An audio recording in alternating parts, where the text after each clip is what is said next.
Welcome to the VAR Side Spurs podcast. I'm Steve Worrell, and today we are joined by Jamie. How are we doing, Jamie? Yeah, I'm all right, mate. Been a funny old week. It's been baking hot. I've been sweating. Enough from you.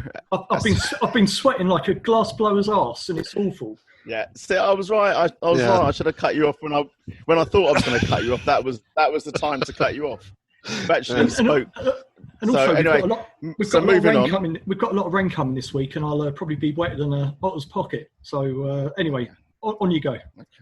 Yeah. Okay. Fantastic. Have you been working on that all day? No. You should have done. You have. Fucking hell, I think, well, maybe you should pay a bit more attention on that one. Yeah. Right, so we're also joined by Stace. How you doing, Stace? Just walked through the door, I think, and we've hijacked you straight away. Yeah, busy as normal. I've been working on possessions, and I was sweltering today on site. Come back, and I'm happy enough to join you boys. Good stuff. And we're also joined by Simon. Actually, it's Andy. How are we doing, Andy? Yeah, I'm all right, mate. What do you mean? Well, your label comes up as Simon, so... Oh, does it? It does, actually, yeah.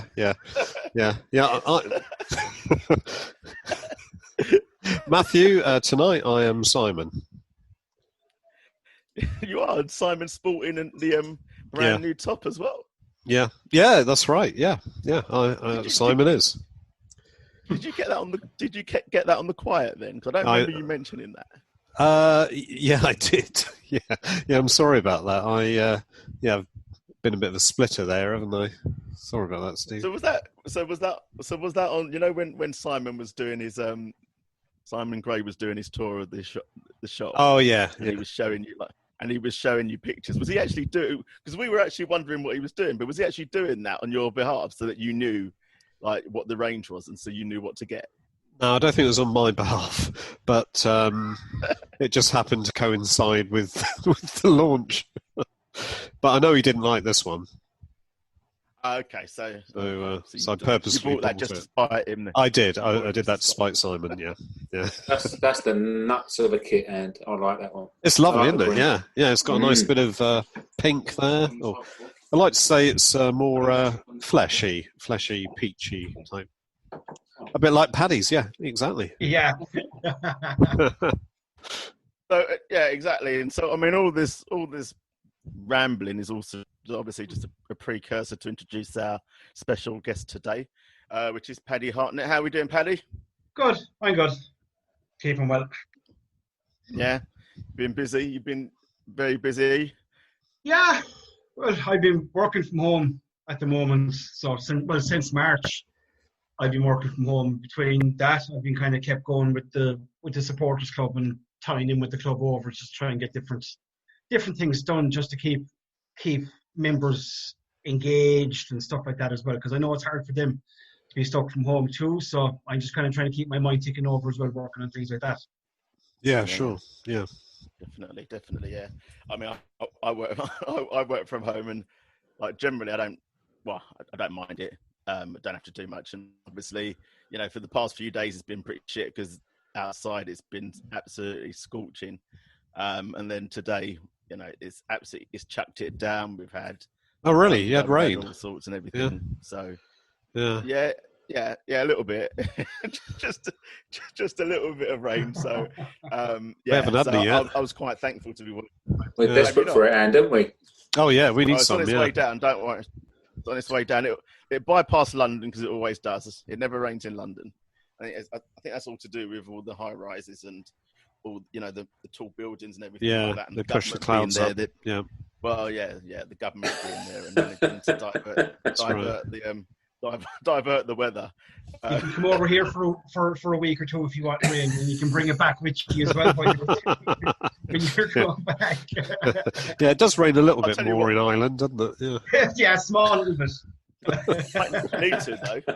I mean, we might need to. We've had like no rain for a month or something like that, and all of a sudden, as soon as we have no rain, we start getting all these warnings about being careful with water and and taking care and hosepipe bans. Hosepipe bans, bathing only once a a day, like rather than maybe that's right. twice a day or whatever. Yeah, Absolutely shocking. don't flush your toilet. Yeah. No, I haven't been told that one. I think that's just a lack of hygiene, mate. That's just what we do. Yeah. You're wrong, Andy. Absolutely wrong. Use your bath water. I get someone else to do it for me. What to use your bathwater? Yeah, why not? I'll sell it on. I thought you meant to flush the toilet for yourself. Nah, sod that, mate. Jeeves did that. He's furloughed, Jeeves, so it can't be. So, Paddy, you were saying about lockdown being kept busy, and I know, obviously, from your social media, you did some stuff. An evening, you did like that an evening with thing that you like with Abby. I think it was Abby and Graham Roberts and it was Graham Roberts that was kind of headed up. He was the one who was kind of organising and doing it and getting the people and stuff like that. It was Abby that was asking the questions, and Ben Richmond. Is it Ben Richmond? I think he's Richmond. Yeah. He was asking the questions. I mean, to be fair, every Friday night it's phenomenal. It is to be listening to the likes of the first week we had Mickey Howard. Graham had Mickey Hazard. There was Pat Jennings. There was Jermaine Defoe. There was Harry Redknapp. There was Souness. Graham Souness was on it. As much as I'm not a great fan of his, he's spoken off that of sense, to be fair to him. Yeah. And I mean, they've had really, really some brilliant people on it every Friday night. Robbo knows everybody, doesn't he? Yeah, and that's the thing, you see, and kind of what it has created as well. It's funny because for the past couple of weeks, it doesn't start till 8 o'clock, but we all kind of log on at 7:30, and we've created. It's like a little mini Spurs family. You have the same faces. Yeah, you have the same faces every single week, adding on with an extra. There's no, on average, I'd say there's about 50 or 60 each time. Wow. That's pretty good. Yeah, and it is now, to be fair. I mean, look, Graham does it for the NHS. So how long more he's going to do it, I don't know. But I certainly find my Friday nights very, very boring once he stops doing that, because it really is something to look forward to. Yeah, that sounds good. Yeah. And that's the good thing about Zoom, isn't it? Everybody can get involved from wherever they are, so it doesn't matter. Yeah. I mean, last Friday he had Cliff Jones on. Now, I never in my wildest dreams expected to speak to a 60-61 double winner. Yeah, exactly. And just to be able to ask him a question and kind of have a chat with him and stuff was, to me, now the younger generation wouldn't have a clue like who he is, or as far as they're concerned, the Premier League didn't start until '92.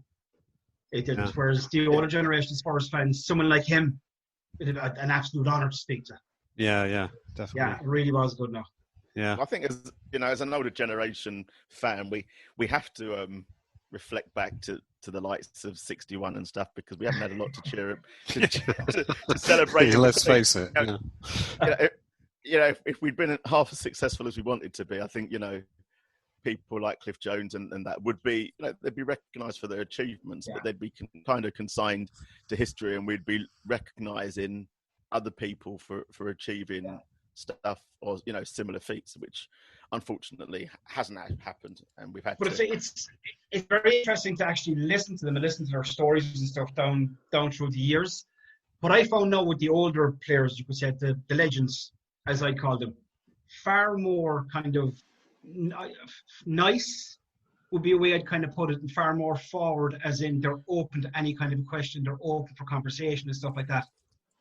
That's gone these days with the modern day player. Oh yeah. You won't get that now. You won't. I find now. I know. Look, Graham isn't everybody's cup of tea, and he has arguments with people and stuff. I love him. I think he's brilliant. Yeah. Well, that's just really his character, isn't it? Yeah. Yeah, that's it. Yeah. It is. Yeah. And I mean, I have arguments with him, and we just move on. We had Steve Perryman on, and he was great. He covered loads of stuff. Yeah, he was on it as well, actually. Yeah, that was really interesting. Mickey Hazard, he's great. He's a great guy, isn't he? But, I think with Stevie Perryman, as you say, he was like Mickey was very engaging, wasn't he? And he'd talk about everything, and he ribbed a couple of the ex-players as well, and said like, you need to get that player on because actually, and asked them about their touch because their touch was a bit shit and all that. That was Mickey. That was. Was that Stevie P about Mickey? I can't. Yeah, remember, well, Stevie did. Yeah. Stevie P was properly just blunt and to the point. I never realised he was that type of a person. I was expecting kind of a nice, subdued kind of a person, a nice and quiet. Jesus, when he started talking, it was just. There was no. He was intense, isn't he? Yeah. No. Black is black, white is white. Oh, and there's that was it. Yeah. He knows his stuff. No, not at all. Not at all. So. No, that sounds fantastic. So, do you have to buy? You bought tickets for that on a weekly basis, do you? Yeah, Graham charges 10. I was going to say euro, 10 sterling per person, but all of that then goes to the NHS. Okay. Yeah. Which is good. Do you know what I mean? It's fab, isn't it? Yeah. It's going for a good cause. Yeah. He's done that for years, Graham. He's done a lot of charity. Not just that charity work, NHS. He does a lot for kids that are real. He does a lot of work. He does, doesn't he? I can't knock him, but yeah, he does. As you said, he's got quite a sharp tongue, and he'll turn on. Yeah. Yeah, he's a good guy though. Yeah. Yeah, he's got a heart of gold. Yeah, he has. He has to be fair. Okay, so that's enough about that, I guess. So, just wanted to start off really with certainly from you, Paddy, because I think we've kind of covered this to death ourselves in previous pods. But just a reflection on the season that's just concluded, and like how you felt that went, and like just looking forward, what how you see it going forward. We can move on if you like. Have you all nice? This season, to be totally honest, I thought it was a complete utter shit show. Now, I don't know, is that because of the Amazon the Amazon documentary being in the background? To me, that certainly didn't help players. It didn't. I don't think it did, because if you have a camera shoved in your face 24/7, it can be daunting. I know they're professional players and they've been trained for these kind of things, but you can't talk about anything. Everything is in the open. It is. I suppose, look, from a financial point of view, this is Daniel Levy must have been buzzing when things, not buzzing, I suppose, but kind of with Poch and now Joe's and the whole lot. It's TV gold. It is. Yeah. It's absolute TV gold. But I mean, look, of course, I was kind of 50-50 for the Europa League. I'm a team. We have to have Europe in some shape or form. Did we deserve Europe with the shows? I don't think so. I don't with the performances and stuff, because I don't think our players have performed to their full potential. No, I don't know. Was that Poch's coaching or not? I mean, I loved Poch as much as I absolutely adored the man, and I was distraught when he left. But things weren't going well for him.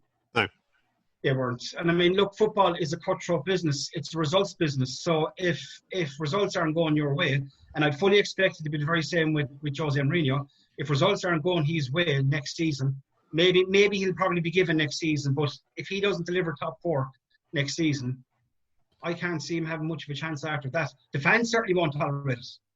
They won't. I think they're set though now with his style of play. He's going to get his style of play in. He'll want a trophy. He'll want a trophy. Yeah, he's a winner. He is. I mean, no matter how much fans dislike him for the Chelsea links and all that kind of stuff, to be honest, I couldn't care less who. No, it doesn't make any difference, does it?